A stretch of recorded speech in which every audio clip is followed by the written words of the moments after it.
My name is Scotty Jayro. Welcome to my panel here at Star Wars Celebration Japan. This is about Midichlorians, an alliance of science, mythology, and magic. For those that don't know, I do have some giveaways out right now. If you want some buttons, they should have all been passed out, and exclusive cards as well. And please, please, please, at the very end, there's a very special announcement at the very end of this panel that I have been, I guess, cooking up for 2 years now. So, I didn't know I was going to get a chance to do this, but here we are now. That being said, I obviously do not speak Japanese. For my friends that do speak Japanese and hear or read Japanese, you can scan this QR code and you have access to the full thing. You can read it at your leisure later, or if you want to read it as I speak, you are more than welcome to do that. So, all that's been provided for you. I'm going to give you a few more seconds for that, or you'll get that pulled out.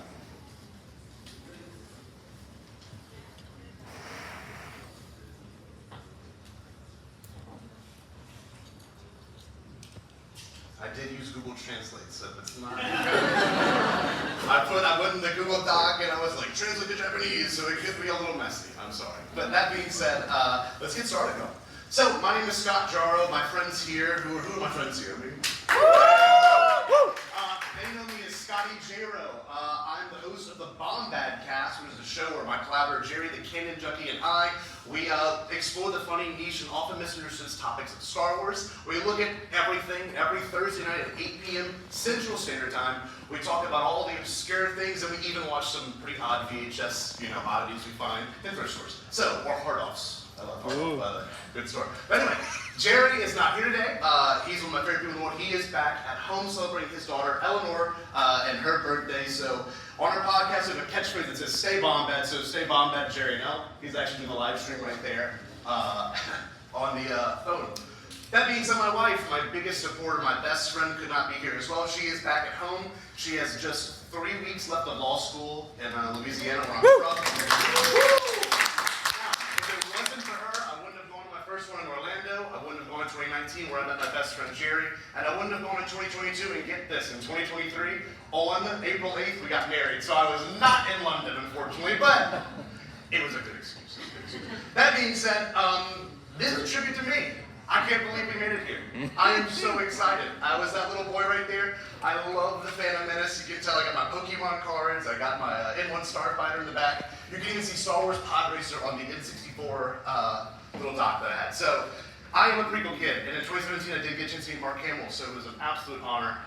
But yeah, it's just for that kid too. So, thank you all for coming, far and wide. How many of you are from Japan? Anyone here from Japan? Wonderful, excellent. Thank you so much. Arigatou gozaimasu. How many of you traveled really far to get here? Woo! I am Baton Rouge, Louisiana. It came a very far way to get here. It's been wonderful. This is my 4th Star Wars celebration. It's my first time presenting something very close to my heart. I submitted this on October 24th, 2024. I like the number 10/24/24. It felt right.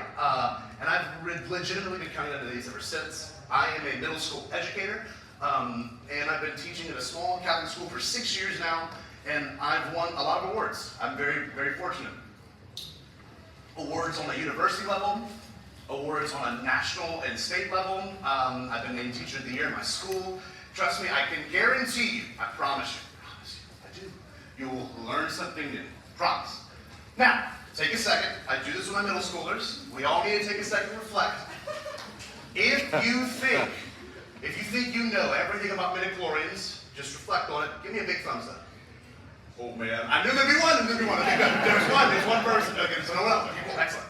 Now, if you're unsure, you want to learn a little bit more, you're kind of in the middle, let's get the thumbs in the middle. What we got? Oh my God, okay. Now this is the one that, this one right here. Thumbs down if you're lost. You're like, man, what is this? Like, I never understood. And maybe a thumbs up if you don't like it. Does anyone not like it? Am I going to convert some people? No? Okay, so you're curious. Oh, I will convert. I legitimately will, I promise. People have often asked me, why do you like these things so much? What's the point? Well, why do you like it? Well, I never really knew until I started reflecting on this concept making this panel. In February 2024, I created a 2-hour-long video essay on Midichlorians. 2 hours. 2 hours. Woo! It was a 222-page script, 200 hours of research, 200-page slideshow, compiling 24 sources, and I never paused to think, why am I doing this? I knew in my gut, I knew in my heart that I needed to. So after a lot of reflection, after a lot of conversation with myself in the car, I realized it. I really did. It reflects how I see the universe on a very emotional, philosophical, and ideological level. This principle, this idea, represents the very nature of how I see our universe. And they reflect how I see the world and the opportunities we have every day to make a difference, and I will begin to explain why. So, let's take our deep dive. It's going to be a deep dive, I promise you that much. It's a misunderstood concept. Often maligned or oversimplified, these tiny organisms are far more than a biological curiosity. They serve as a philosophical framework, a scientific analogy, a mythological symbol, and a storytelling device that ties the Star Wars saga together, and I will certainly do that. So, George Lucas himself once said, when I was 18, I was in an automobile accident. I had a near-death experience. I was taken away from the scene, presumed dead, and it wasn't until I reached the hospital that the doctors revived my heartbeat. This is the kind of experience that molds a person's beliefs. Most of my conclusions since have come from observing life. If I've learned anything, it's that these questions are unknowable for us as they would be for a tree or an ant. And here's an actual article of the image of the article of the crash. That's what George Lucas encountered at 18 years old, changed his whole life. Scholars who study myth and religion have found the same sensibility through history. Life cannot be explained. It simply exists. There is no why. We are, life is beyond reason. One might think of life as a large organism with us of small symbiotic parts. On a spiritual level, we may be connected in ways that transcend life and death. I believe we share a collective life force, one that connects people, animals, plants, and even the universe itself. We can't understand it with words, but I believe we all know it exists, even if it's beyond our conscious thoughts. If we have a purpose, it is to fit into a healthy symbiotic relationship with other life forms. Ultimately, we're trying to live in harmony with the life force. What life is really all about comes down to love and compassion, helping others without expectations, giving without receiving. Every religion, every prophet shares this message. This quote comes directly from the Star Wars archive novel by Paul Duncan. Came out in, I believe, 2022. It's a fantastic book. And it really is the very DNA of Star Wars. Completely in it. The DNA of Star Wars is in that quote. Midichlorians serve that narrative device, if you really reflect on it. With that in mind, let's start by exploring it, Midichlorians, from a philosophical perspective. So, Midichlorians as a vessel for themes and philosophy. George Lucas's near-death experience at 18 profoundly shaped his views on life. In his personal reflections, he realized that life is unknowable and deeply symbiotic, a theme woven throughout his creation of the Force. In the Phantom Menace, who loves the Phantom Menace in here? Anyone? Oh, when it came back to theaters last year, I saw it 9 times. It's my favorite. Midichlorians are introduced in that movie, and I remember, how many of you were there in 99? Anyone? Okay. I know a lot of you had opinions in 99. I was 5, so I was just happy to be there. They symbolize more than just power. They embody the interconnectedness, reflecting Lucas' beliefs of existence and unity. Some science lesson for y'all real quick. The film highlights this concept through a recurring theme of symbiotic relationships, which can be observed in biology as mutualism, commensalism, and parasitism, all which fit the film's narrative. So reflect on this. Mutualism, a butterfly and a flower. One gets nectar, and one gets, of course, pollination. Wonderful, benefiting. Commensalism, you got a bull shark and a remora fish. One obviously benefits the remora fish because it gets to eat the scraps from the shreds of the food that the shark has. And then, of course, think about Palpatine maybe here. Parasitism. You have a mosquito obviously draining the blood from a person. And blood is going to be very important in this. I know for those that like Midichlorians, it is very important. Mutualism is, of course, most evident in the relationship between the Naboo and the Gungans. Both are affected by the Trade Federation's invasion, but they initially see themselves as separate. Obi-Wan Kenobi has a wonderful quote in this scene. Unfortunately, the video for this is not going to work right now. Does anyone know the quote off the top of their head? Does anyone remember it? No one? Okay. The quote is to do, if you and the Naboo form a symbiotic circle, what happens to you will affect the other. You must understand this. There we go. So, Boss Nass says what? Me, so don't get about the Naboo. Well, what happens? You're watching the movie, and at the very end, they have an alliance. They join together. So, this reflects what George established in the Phantom Menace, the living force and the cosmic force. It is stated in the film's narrative. What is Qui-Gon's first line? Be mindful of the living force, Obi-Wan. It's a thing. It's already there. It's all laid out before you. You just have to choose to engage with it. The wellspring of life is where the force comes from. It's the origin of it. And that represents the cycle of it. And the cosmic force transforms into the living force, and vice versa. The theme is, of course, explored in the last story that George Lucas ever worked on in Star Wars. You must not forget that. Everyone thinks, oh, it was this, oh, it was this, oh, it was this. This arc at the end of season 6 that we all watched on Netflix back in 2013, that was it. That was George's last story. People forget that. This idea of symbiosis is not limited to fiction. It mirrors the real-world philosophy and science. How many of you have heard the Gaia principle? What do you know about Brian? The life force of the earth. Anyone else want to add to that? No? Okay. The Gaia, thank you. Good job. Round of applause for Brian. James Lovelock, who's a philosopher, he came up with the idea that Earth functions as a self-regulating system where every organism contributes to the balance of life, each person. Though rooted in science, it carries a profound philosophical implication, and it challenges the idea of human control over nature, suggesting that instead we are participants in Earth's intricate web of life, we are not separate from it. And that's a very, very Western idea of thinking. If you go to America, you'll see that the streets and the neighborhoods are solely designed to destroy nature. That's true, however you look at it. When you go into a place like Japan, which I have seen with my own eyes, or even places like Mexico, nature is embraced. Nature is beautified. This aligns with many ancient philosophies and mythologies. For example, in Native American traditions, the earth is seen as a sacred, living being. In the Lakota story of the white buffalo calf woman, this emphasizes the spiritual connection between humans and the natural world, where nature's gifts, such as water and plants and animals, are sacred. We must protect them. In Hindu philosophy, the concept of Rita refers to the cosmic order that binds the universe together. Humanity's role is to maintain balance and align with this order. And much like the Shinto belief in Kami, Kami dictates that there's spirits that inhabit the natural elements, such as rivers, mountains, trees. These traditions emphasize cooperation in nature and reject the idea that humans are separate from it. I saw this firsthand. I was in Kyoto yesterday.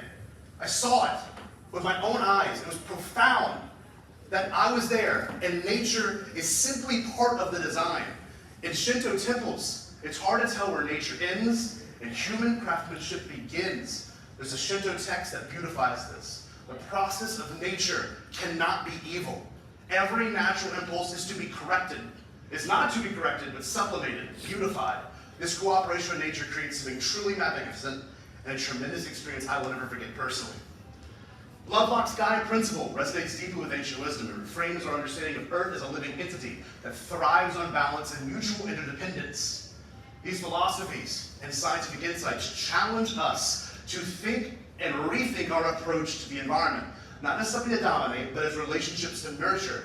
And one of my favorite scenes from every Star Wars ever, The Last Jedi, what a beautiful scene. They reveal a profound truth, that to live well is to live in harmony with these interconnected systems, embracing the symbiotic dance that sustained life for millennia.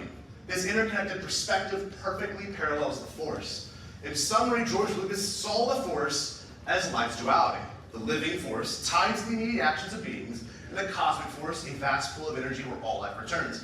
Midichlorians are that actual bridge. Think about it. They connect them. They symbolize the balance of individuality and interconnectedness. Now, before we dive in deeper, it's going to get deep. Very sorry. I hope you're ready to think. If we think about the real-world origins of religion and mythology, it all comes down to these same exact ideas. Midichlorians as a mythological and symbolic motif. The concept of an invisible plane of existence after death is a recurring theme in nearly every world mythology. Death, burial rituals, the notion of life beyond our known existence lie at the heart of how our myths are formed. Much of the thematic storytelling in all of Star Wars is seen and drawn from the human experience, really drawing heavily from the research of Joseph Campbell and other anthropologists who study these ancient myths. George Lucas, deeply inspired by Campbell, crafted Star Wars a modern mythology. For those who are unfamiliar, there was a panel about Ahsoka and Joseph Campbell earlier today on the university stage. It was excellent. He was a renowned American scholar of comparative mythology and religion, best known for his work on the universal patterns found in myths across all cultures. His groundbreaking book, The Hero with a Thousand Faces, introduced the concept of the monomyth, a hero's journey, which has always and will continue to influence storytelling of both ancient mythologies and modern narratives, including Star Wars, Lord of the Rings. Just reflect on it. You can figure it out really quickly. Personally, Campbell is my favorite orator. I got dressed up because he would wear these same three-piece suits for his lecture. I had to fly this all the way here from Baton Rouge. JCPenney, baby. No, but that being said, he is one of my biggest inspirations. I have a picture of him all. I bought a signed book by him. I love the man. But in Star Wars, Midichlorians serve this purpose, to reconcile the visible with the invisible. It is the connecting concept. So let's take a closer look at the origin of death in mythology. Campbell's idea of death as a gateway to mythology is clearly present in Star Wars. The Force itself operates as an invisible plane that's supported by Midichlorians, which connect the physical and the metaphysical realms. Throughout the following video clips, which unfortunately will not play today, I thought I could download them, it did not work, but that's okay. I have the written script of it. He's in an interview with Bill Moyers for the Power of Myth series, and in this interview, he tied the idea of consciousness and aging, urging us to identify with the consciousness rather than the aging body.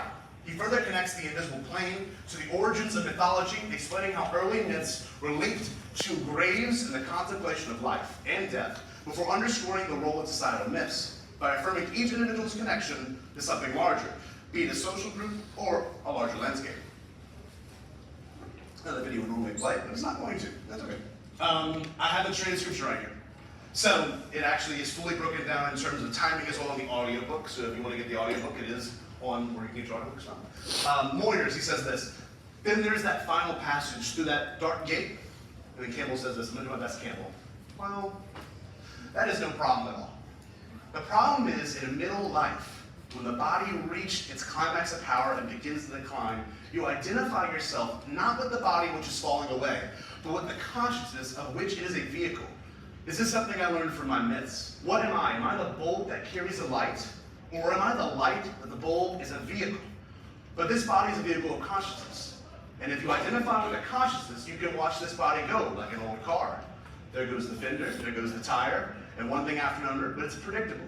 And then gradually the whole thing drops off. And consciousness rejoins consciousness. It is no longer in this particular environment. And so here, they actually look at the idea of the beginning of mythology. So, you say that the image of death is the beginning of mythology. What do you mean? The earliest evidence of anything like mythological thinking is associated with graves, for those that do not know. They suggest that men and women saw life and then they didn't see it, so they wondered about it. It must have been something like that. You only have to imagine what your own experience would be. There was a person who was alive, warm before you, and who is now lying there cold, beginning to rot. Something that was there is not. Where is it now? Now, this is actually changed since 1987 when these interviews were conducted. We now know that animals do have a form of mourning. You can see dogs experience this. Elephants also have burial rituals now, so it makes you kind of think about animal consciousness and what all that means. He says here, now that animals have experienced watching their companions dying, but as far as we know, they have no further thoughts about it. And there's no evidence that humans thought about death in a significant way until the Neanderthal period.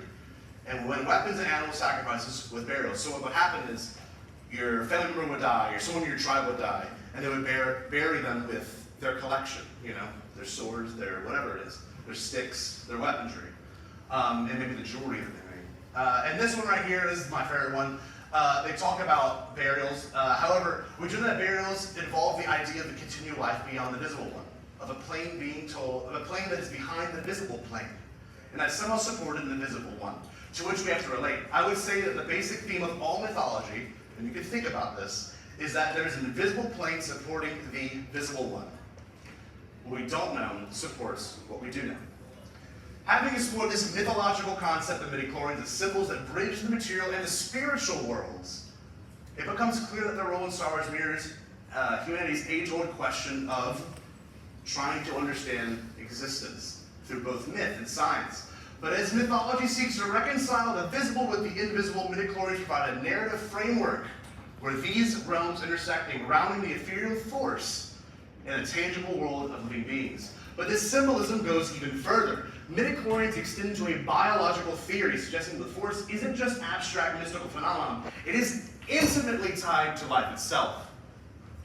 This biological foundation offers a fascinating parallel to our real-world exploration of life's interconnectedness. So, if you don't know what Midichlorians are, this is where I actually tell you what they are, okay? So we went through this whole thing so far, and for not even being explained what these things are. In Star Wars lore, as simple as it can be, Midichlorians are described as a microscopic organism that allows beings to sense and interact with the Force. Very simple. This idea aligns with the real-world scientific pursuits, such as studying microbiomes, which you have in your guts, symbiosis, and even quantum biology to understand the unforeseen forces that bind life together. So in this next section, we'll look at all the quotes. These are direct quotes from George Lucas himself. It's kind of a hard person to argue with. So if you don't like it, it's on you. Drawing parallels to scientific principles in our world. So there's a very important image on this that I'm going to reflect on a lot later. Midichlorians is a biological theory and our real-world parallels. And there's a reason why there's a sperm and egg cell there. Because that is key to a lot of this discussion. Every organism is connected to the Force by simply being alive, and upon death they return to it.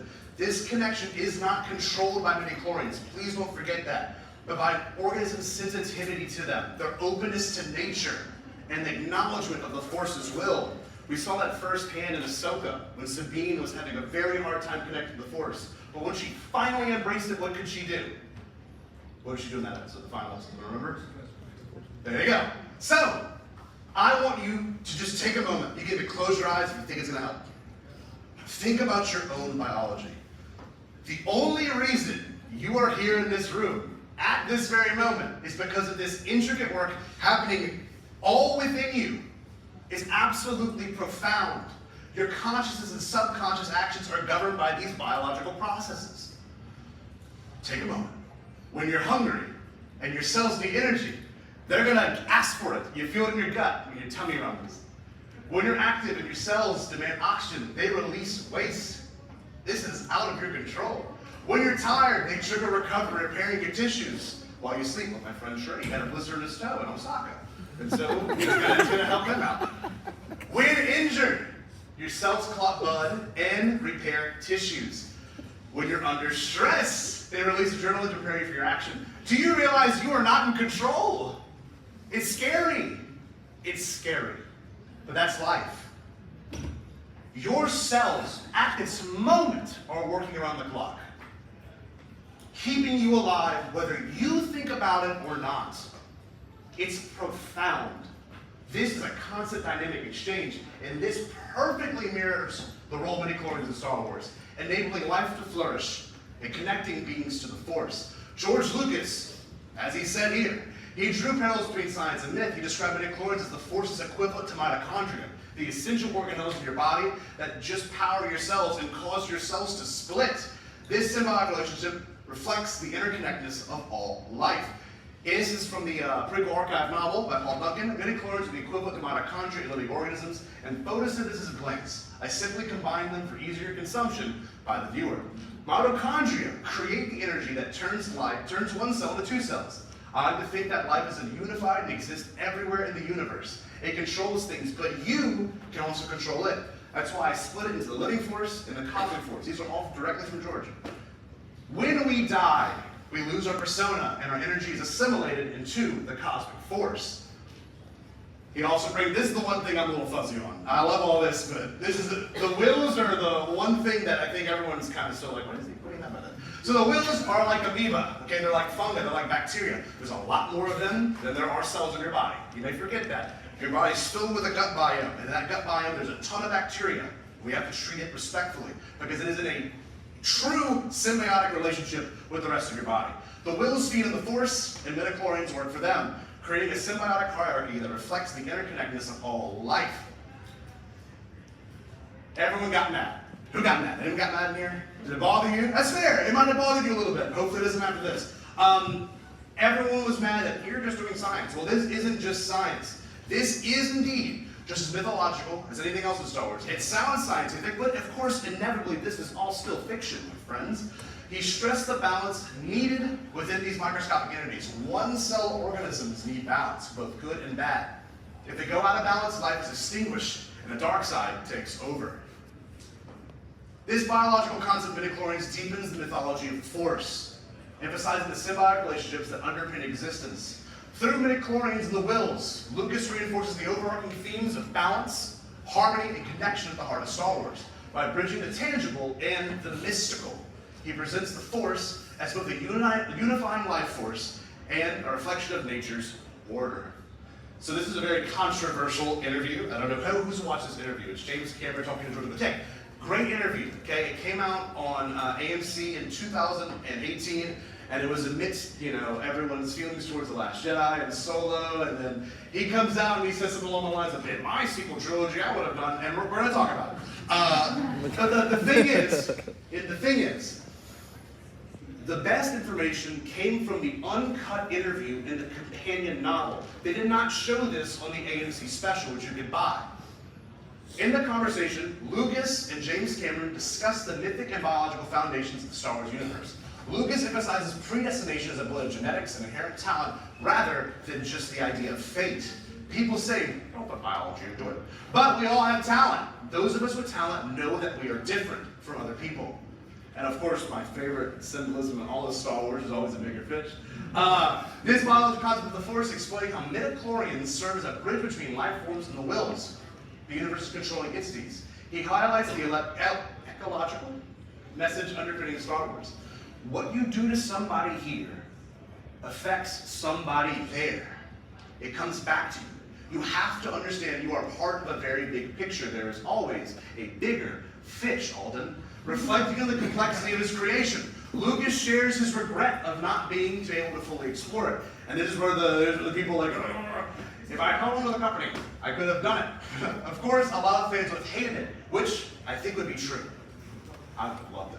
Just like the Phantom Menace. But at least the whole story would have been told from beginning to end. And of course, they talk about other ideas in science and mythology. Midichlorians are mitochondria. It's a combination of mitochondria and chlorophyll. Chlorophyll being the life force that happens in water, the mitochondria. Oh, not water. Sorry, plant life. And then, of course, it gets really weird and scientific. The conversation is the nature of life itself, and if there's any aliens out there, the extraterrestrial possibilities. And he, of course, has a very strong opinion on this, which I thoroughly believe in. I'm sure some of you do too. If we find life, I know it'll be bacteria. Bacteria are smarter than we are. They rule the universe, and we depend on them as much as they depend on us. What a humble way of thinking, right? They're so complex. They just exist. We have to rationalize our existence for some reason. And of course, James Cameron says it best. Humans have a competitive, aggressive side, but also a cooperative side. You took that and wrote it large across the whole galaxy. In this exchange, Lucas provides a fascinating glimpse into the blend of mythology, religion, and science, showing how midichlorians reflect the interconnectedness of life and how we are intended to play a larger role in future stories. The Force represents both power and empathy, illustrating the true strength that lies in balance and harmony. One of my favorite images I would ever show my science class when I taught 7th grade science is this image alone. You've got atoms. Atoms, of course, make up molecules.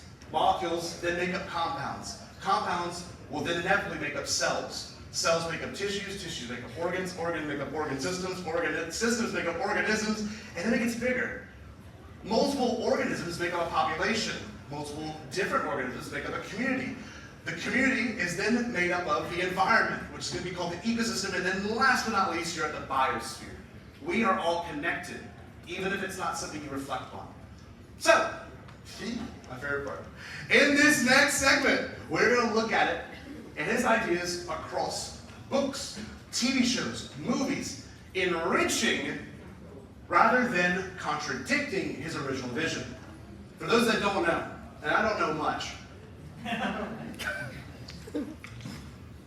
they, in any process, and of all the new stuff that we've gotten under the Disney banner of Star Wars, they take the Force the most serious. And you can see that in any interview with any creator. And they specifically honor George's point of view. We're going to look at it. Who's ready for this? This is not what you came here for. I'm sorry, I didn't get my whole preaching thing. I'm sorry. My favorite logo, by the way, I don't know about y'all, this is my favorite logo, that prequel era logo, that bright gold. So, Midichlorians as a mechanism for lore. So far, we focus on Lucas's insights and commentary from researchers in philosophy, mythology, and biology. Now, we're kind of what you're here for, we turn to the in-universe moments from both canon and now legends, drawing from the works like Darth Plagueis, The Clone Wars, Revenge of the Sith, A New Hope. A New Hope? What? Midichlorians and A New Hope? Empire Strikes Back. Yep. The Mandalorian. The Rise of Skywalker. This is the best. The Bad Batch, and of course my favorite, probably the most controversial to some people in here, the Acolyte doesn't even The following information comes from a Force.net interview on January, it's on this page. Oh, it's on here. It's somewhere here. But it's from January of 2012. I did the research, so who didn't have to? Of course, the Plagueis book focuses on the dark side of the Force and how the Sith manipulate life to achieve their goals. How many of you have read this? Or listened to it? I listen to it once a year. It is my all-time favorite EU book. It's absolutely fantastic. The book dives into Midichlorian lore, particularly the dark side manipulation of life itself. According, there you go, January 10th, 2012. George Lucas played a key role in the novel's early development. For those that don't know, most of these types of stories really don't go across this table. And at the time, they didn't go across this table. This one did. This is a big deal. Lucas approved the actual design from James Messina, and he decided that Plagueis should be immune, which the Acolyte made canon. Fantastic. This early input helped solidify Plagueis' identity and set the tone for the novel, and that's one of the few concept arts that have ever been released. You don't realize how much digging I had to do to find that image. So throughout the writing process of Darth Plagueis, Lucino did not work with Del Rey, which is a surprising thing to hear. Del Rey is the company that, of course, publishes all of Star Wars novels. But he worked directly with Howard Rothman, okay? Howard Rothman is like Lucas's right-hand man at the time of Lucas licensing. He had a bunch of really good back and forths. Lucino never actually talked directly with George Lucas, but it was noted that this is canon at its highest level. It went through so much approval from George himself and Dave Filoni and Howard Rothman. That is crazy. And of course, Darth Plagueis still influences the canon as of right now in the Secrets of the Sith novel and a recent tease in the Acolyte. In the novel, for those that don't know, how many of you, so I already asked that. Okay, so for those that don't know, fantastic novel. I'm going to spoil a little bit. In the novel, the exploration of Midichlorians intertwines with Plagueis' ambitions. It begins with Plagueis observing the dying state of his master. It's the very opening chapter, Darth Tenebrous, and studying the state of his master, his death, and what happens to Midichlorians as his life fades. Instead of merely carrying the Force, he sees them as translators of its will. Despite his years of experimentation, he struggles to manipulate them to prolong life. This raises the intriguing questions about whether Midichlorians behave differently in Jedi compared to those that are naturally and embracing the dark side. The plot unfolds, it gets way more intense. Plagueis reflects the limitations of conventional Midichlorian accounts, and he realizes that he can use his dark side powers to sense the strength in the Force in other people. But most importantly, their Midichlorian makeup, allowing the Sith to identify potential recruits. Well, you wonder who he meets, okay? However, he contemplates the inevitability of Midichlorian dispersal at death and the difficulty of manipulating them to extend life. This leads him to studying ancient Sith knowledge, such as essence transfer. That's coming back, okay? That's something we'll look at a lot. And of course, tampering with life itself. The story also explores the idea that Midichlorians resist manipulation that might threaten the balance of the Force, but compelled to serve the needs of the body, particularly in weak-willed beings. Plagueis and Sidious experiments highlight their desire for immortality and the control over life itself. That's what the Sith want. The Sith seek immortality and creation for all the wrong reasons. Plagueis and Sidious attempt to manipulate Midichlorians to shift the balance of the Force irreversibly to the dark side, and this is where it gets tricky. Their ambitions culminate in the novel with the accidental creation of Anakin Skywalker, a boy conceived of the Force, whose unprecedented midichlorian count makes him a pivotal figure in the unfolding events of the galaxy. This revelation underscores the unpredictable nature of midichlorians in shaping destiny and the consequences of their manipulation. But we're going to look at this in a different way in a moment. The climax of this narrative is marked by the confrontation between Plagueis and Sidious, which of course you hear in Revenge of the Sith. Having learned from his master, ultimately portrays Plagueis, mocking him for his attempt to control life and death. This moment is filled with irony. As Plagueis, who believed he could dominate the Force, becomes a victim of his own philosophy. You saw this in 2005. This story highlights the flaws in Plagueis' understanding of the Force and the consequence of its manipulation, leading readers to reflect on the delicate balance between ambition and the natural order of the universe. Through these themes, Lucina embraces the lore of Midi-chlorians while inviting a deeper reflection on power, control, and the essence of life itself. If you haven't read the novel, I suggest you read it, listen to it. It makes everything so scientific and cool. I love it. And of course, it actually looks at the Phantom Menace from a very different perspective. Arguably my favorite story from the EU for that reason. So, speaking of Plagueis, when we first heard about it was in 2005. So let's look at that scene from a perspective. And this is the part, I'm hoping that this is the part where you go, whoa, okay? That's what I'm hoping for. I'm a teacher, I've seen kids do that, the light bulb clicks off. So following this, we will then examine the Jedi perspective of Midichlorians. It's gonna be kind of cool. We're gonna do dark side, Jedi, and then, ooh, the very end. So, this 5-minute scene is exactly 5 minutes, and Revenge of the Sith is regarded as one of the most powerful moments in the prequels. J.J. Abrams has even described it as his favorite scene in the prequels. This scene runs from 42 minutes and 40 seconds to exactly 48 minutes. That's a long scene. That's like 5 minutes and 20 seconds, a long scene. And it's just dialogue. But it's the story of Darth Plagueis told from Chancellor Palpatine's perspective to seduce Anakin to the dark side. Ironic. Okay. Originally set in Palpatine's office. For those that do not know, this is from the Blu-ray commentary of Revenge of the Sith, and it's the creator's commentary. It's not the commentary from the actors and actresses.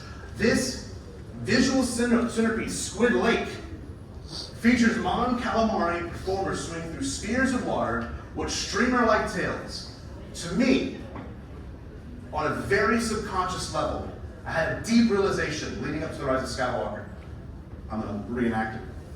I was teaching middle school science, 7th grade at the time. I'm sitting here with my buddy Eric Cotterman right here. We're watching it. We're watching this scene. I'm like, what does this scene really mean? Like, George is such a good visual storyteller. And so it clicked. Boom! It was like November of 2019, right when we started the Bombad cast. To me, the imagery in this scene, though it is very subconscious, and maybe it was on my head too much because I was teaching it to 7th graders, and that's uncomfortable to talk about. This scene visually represents the formation of life itself. You've got these Mon Calamari and streamers swimming in and out of orbs of water. This looks like the creation of life. This is a visual representation of conception itself. The whole context of this scene is talking about what, Noah? Life. Life. And you see it happen before your eyes. This opera scene marks a critical moment. The descent that exploits Anakin's fears of losing Padme. This selfish loss. His desire to power and prevent death. Palpatine tells the story of Darth Plagueis and plants the seeds of doubt and temptation, pursuing the dark side as a path to control life and death. This scene symbolizes the distortion of the natural order, both in the Force and biology embodied by Midichlorians. My boy Rick. I love my boy Rick, y'all. Who likes Rick McCallum? Woo! I'll do my best, Rick. Hold on. Fantastic. He's always you and guy. Alright, that being said, in the actual Blu-ray of Revenge of the Sith, he describes the scene as creepy, audacious. A bunch of big producer words. It's just, he's so cool. Highlighting how bold it was to discuss such an essential plot point in this setting. And this is from Rick McCallum himself, okay? Rick McCallum calls it a crucial element in revealing Anakin's origins. He suggests that Palpatine's confession, word for word, is implying Anakin's eventual fall, and that his high midichlorian count is not natural, but a result of being conceived by the Force itself. Remember that line. By the Force itself. There was a lot of controversy when the Acolyte came out. I'm going to clear that up for you right now. This theory reinforces that Palpatine and Darth Plagueis played a role in Anakin's creation. But the scene ultimately represents the final cinematic exploration of the Midichlorians. We have not seen them since 2005. I'm dying to see some stuff. 20 years ago. We haven't talked or seen them until the Bad Batch, literally last year. They were not mentioned. In-count. Makes me so mad. I love Lucasfilm. I love getting this opportunity. Say the word. But Anakin isn't the only being crafted through manipulation of the Force. We must direct our attention to the twins. Remember that? In the Acolyte. You with me. I'm with you. Always one, but born as two. As above sits the stars, below lies the seas. I give you, you, and you give me, me. The Acolyte explores this deep Force-related themes, focusing on life's creation and Midi-chlorian manipulation. Central to its story are two twin sisters, Osha and May Aniseya, whose origins are tied to the Force versions and a deliberate manipulation of life itself. The influence of Darth Plagueis serves as a fan narrative backbone the entire time, exploring the balance between light and dark through creation and destruction. Mother Aniseya, love her to death. She talks about the philosophy of the thread as a unifying force that life echoes Qui-Gon Jinn's teachings about the symbiotic connection between living beings and the Midichlorians. Her words, pull the thread, change everything. It ties you to your destiny. It binds you to others. The power of one, the power of two. This reframes the Force as an interconnected web that can be manipulated to alter existence. It is dark side magic. Don't forget that. She tells the twins, when the thread is tied together, no one can separate, emphasizing the permanence of their connection to the Force. Mother Coral's question, and what happens if the Jedi find out how you created them, hints at their unnatural origins. Torben even has a revelation. Even identical twins would have different symbiotes. This is impossible without some kind of manipulation. This links the twins' shared symbiotes, likely Midichlorians, to their creation. His statement, the in-count is very high. Their symbiotes are the same. Suggests that Osha and May were initially created. This mirrors Anakin Skywalker's mysterious conception and ties the Sith experiments of life's creation, but for real, listen to me. If you learn anything, it better be this. When this came out, you saw all the terrible, I'm not going to say what people put it out, but articles about how this is negating what the Force did and what George Lucas did. You are wrong. There are YouTubers that said the same crap. It makes me mad because it makes me look like a crazy person. But you must realize that whatever you read on the internet, you've got to think twice. Whatever range-made stuff you watch, you've got to think twice about it. This does not negate Anakin's unique role. He was born of the Force itself. That's strictly stated. That's stated throughout the whole thing. Osha and May were created through manipulation of the Force. Their shared symbiotes confirm their existence as a version of the Force shaped by unnatural means. This right here is proof that these two do not negate this person, okay? Good Lord, it makes me so mad. You see all the YouTubers like, give me a second. I do this in my classes when I get mad. Okay, The Stranger. Who thought The Stranger was cool? I thought it was cool. He loved the idea of the power of two. Now, wait a minute. Where else have we heard that? Of course, Sith knowledge, but we see this a lot later. The dyadic connections in the Rise of Skywalker. This motives aligns with Plagueis' ambition of Midichlorians. Torben's observation of virgins could create life like we have not seen this planet explicitly ties the twins' existence to Plagueis' methods. Soul says this, you are not twins, you are not even sisters. She created life, she created your lives. I believe she used the Force to create you and Osha. This solidifies that Midichlorian's connection to manipulation. He concludes only a virgin could create that type of power. Osha and May's immense power is hinted at by the Stranger when they find out how powerful you are, clearly drawing parallels to Anakin's destiny as the Chosen One, possibly born of similar manipulation by Darth Plagueis. Perhaps this is how the Force struck back after Plagueis' attempt to manipulate life. Of course, we can see here that one little moment. I was on a beach vacation with my family. I was with my cousin and his son, and I lost my mind. He showed up, there he was. That being said, this really deepens our understanding of the Sith's ambitions.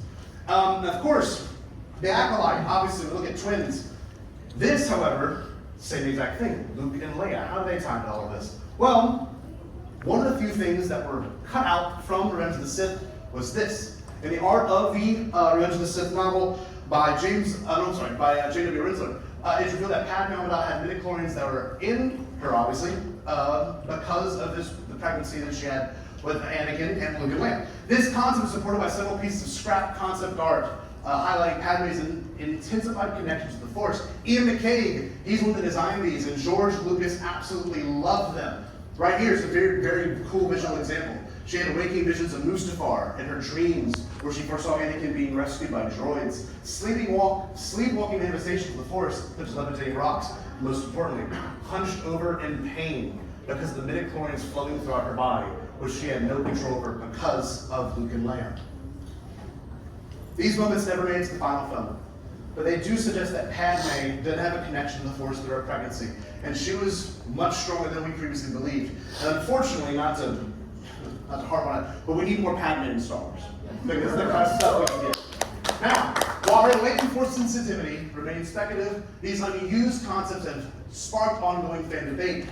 What? The OT is midichlorians? Yeah, Chad, it does. So, from the light to the Force, death is only the beginning. This is in 1977, and what do we hear? Use the Force, Luke. That is midichlorians. Something about being connected through life itself, the living, and the cosmic Force. What? Empire Strikes Back? Yes, indeed. Obi-Wan shows up on Hoth, offering glimpses of the deeper connection between the living and the Force.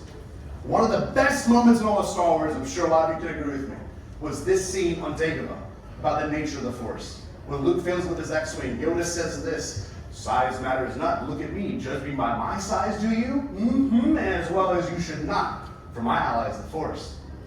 Life creates it, makes it grow. Energy surrounds us, binds us. Luminous beings are we, not this crude matter. You must feel the Force around you. Here, between you, me, the tree, the rock, everywhere. Yes, between the lamb and the ship."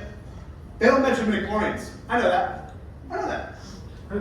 But it's very evident that George had these ideas in his brain in 1978 when writing the script. Clone Wars, however, this one does it, baby. And we'll look at this idea as well, because Yoda is the main focus of this next portion. So, this is the end of Season 6, and at the end of Season 6, it is all about living and cosmic Force. In the first episode, Yoda encounters Qui-Gon Jinn and explains the very nature of the Force. I'm a manifestation of Force, a Force that consists of two parts. Living beings generate the living Force, in which turns the wellspring that is the cosmic Force. This establishes a foundational relationship between the living beings and the Force, emphasizing that midichlorians serves a conduit for this connection.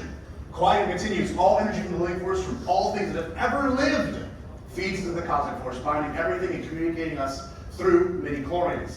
So, as you can see, it's a cyclical nature. They must cycle. The Force priestess here, Serenity, explains it best. The audio clip won't play, but I'll read it. The birthplace of what? This is a key element. I'm going to highlight it. I think I have a laser. Oh! A key element. The birthplace of what your science, your possessive, calls midichlorians, the foundation of what connects the living beings, the living Force and the cosmic Force. So when a living thing dies, all is renewed. Life passes from the living Force into the cosmic Force and becomes one with it. One powers the other. One is renewed by the other. This revelation of midichlorians is a bridge between the physical and spiritual realms, reinforcing the idea that all living things exist in a symbiotic relationship.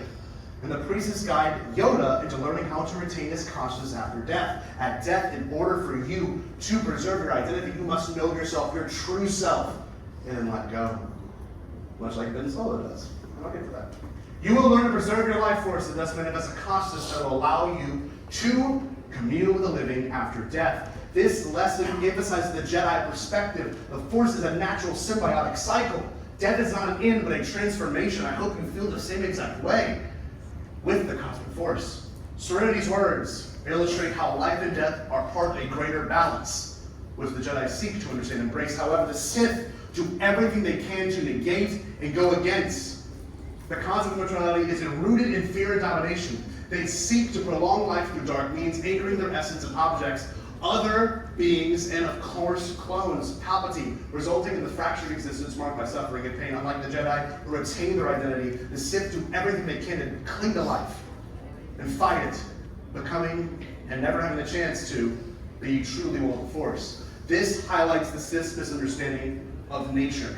While the Jedi's path leads to renewal, balance, and of course the ability to transcend death, the Sith path is one of isolation, despair, and detachment from the Force's natural cycle. Think Anakin, think Palpatine, think Maul, think of, I don't know, all those EU ones that I don't know. Ultimately, the relationship between the Jedi and the Force is the concept of neutrality is central to understanding the deeper philosophical and metaphysical aspect of Star Wars. The ability to transcend death is closely tied to one's comprehension of the Force. The Jedi achieve it through balance harmony. The Sith refusal to let go leads to stagnation and suffering. Who loves this show? Oh my God. Obi-Wan the entire time is struggling. He's fighting it. I don't know who I am. I'm a failure. His spiritual growth, which happens between these two children, is why the man he is in A New Hope. He did not know, and he kept asking me to connect with Qui-Gon. Qui-Gon, come to me now. And of course, in this beautiful moment, at the very end, Obi-Wan says, I was beginning to think you'd never come. And Qui-Gon replies, I was always here, Obi-Wan. The cosmic force. You were just not ready to see it. This emphasizes the Force is ever present. It is the individual's readiness that determines their ability to connect with it. Further insight is from Claudia Gray, who loves that Claudia Gray novel, Master and Apprentice. Woo! Okay, before she did that, she did it from a certain point of view book on the 40th anniversary in 2017 of A New Hope. Absolutely fantastic work. And she quantified this idea the best without even saying that Midichlorians are in it. No place is barren of the Force, and they who are one with the Force can always find a possibility of life. Next comes the illusion of linear time. Only then does a sense of individuality arise, a remembrance of what was and what is, a knowledge of one's life, knowledge of one's life, is separate from the Force. Okay? This is the entire philosophy of the Jedi, right? And Obi-Wan's self-sacrifice solidifies that. When he's cut in half, he disappears. He goes back into the cosmic force. He embraced it. Allows his awareness to spread outward. This is a beautiful line. Until he's one again with the Force. As Obi-Wan will soon learn, the most beautiful form of mastery is the art of letting go. Now, who loves this show?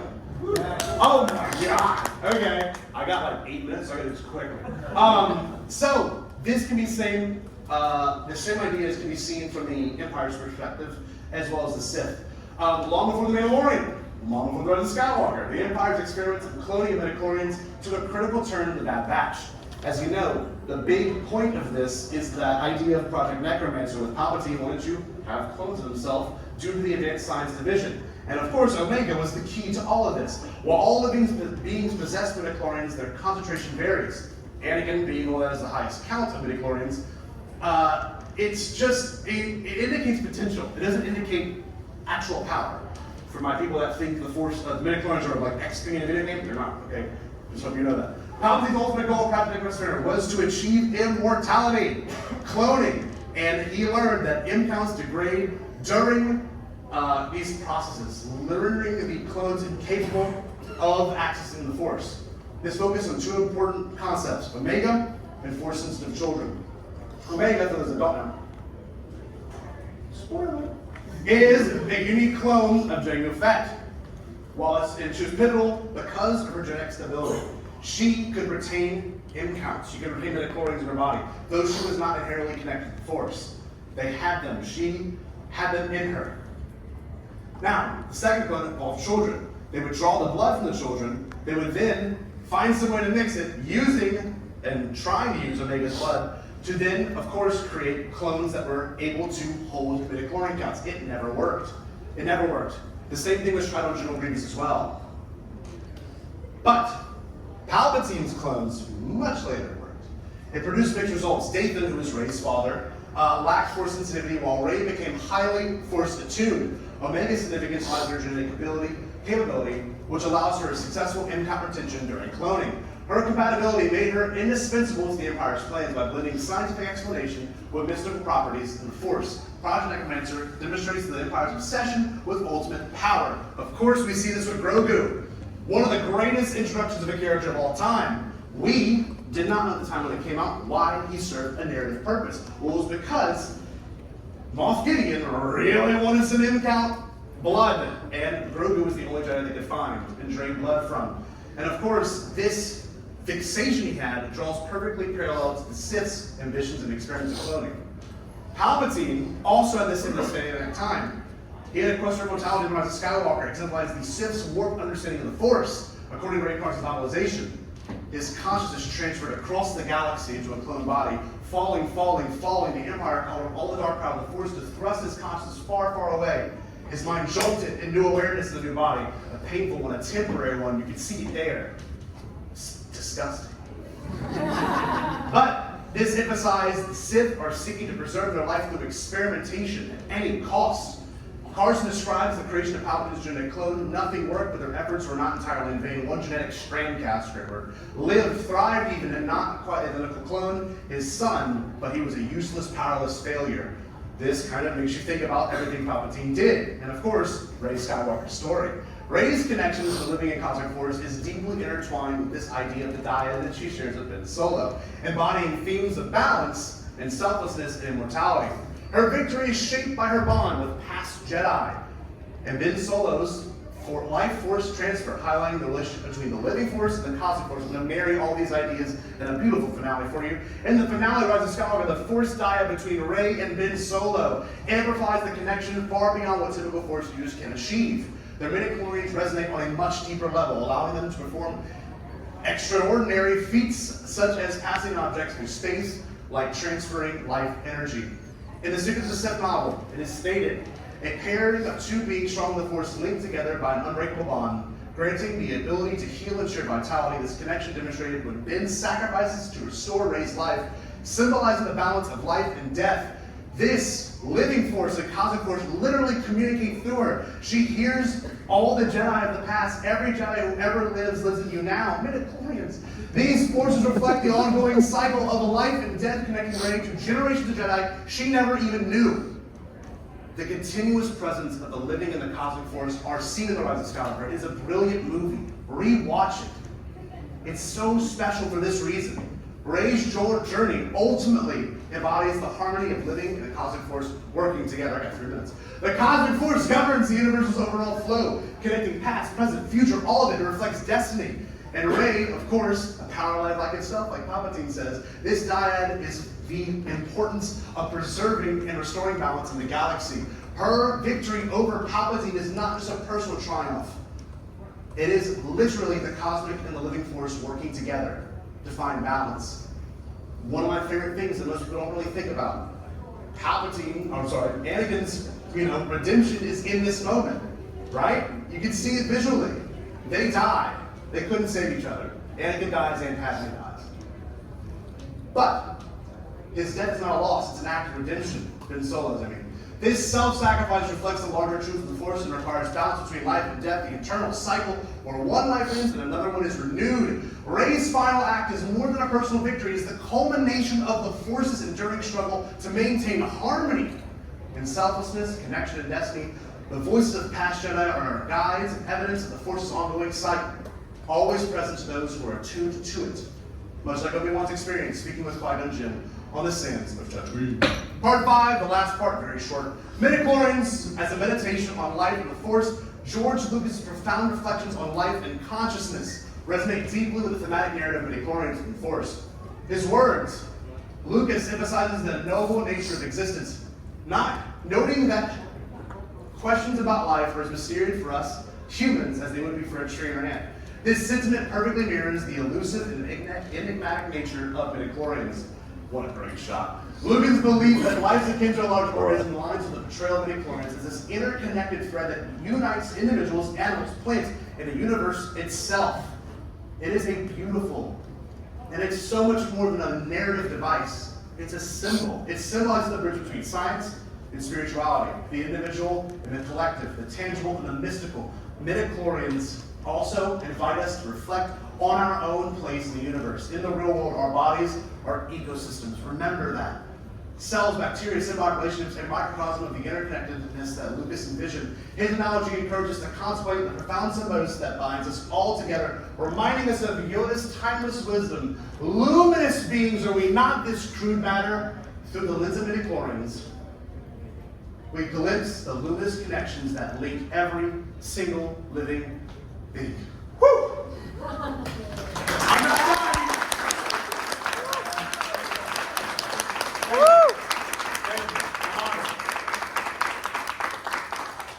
The part I've been waiting for. I've been dreaming this moment for 2 years. I wrote a book. Goodbye.